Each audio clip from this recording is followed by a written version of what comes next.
pang kwento. Alam niyo ba, ang pangalan ng may-ari nitong lupa na 'to is pangalan ni Jesus.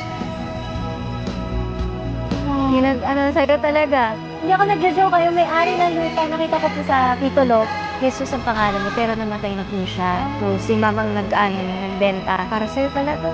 So, dami-dami pangalan. Jesus pa ang pangalan may-ari. Tapos ngayon, bago may-ari, taga ako sa father na kakilala ko na taga Antipolo Church. Sabi ko, Father, bakit kaya ganito na puro Jesus ang nakita? Tapos ang reply niya sa akin, huwag ka mag-alala, ginagabayan ka kasi napakaganda ng ginawa mo. Sabi ko, hindi ko pa na-upload yung vlog kasi nag-overthink ako na parang isang araw, puro Jesus, blessing talaga. Parang binantayan ako ng Diyos.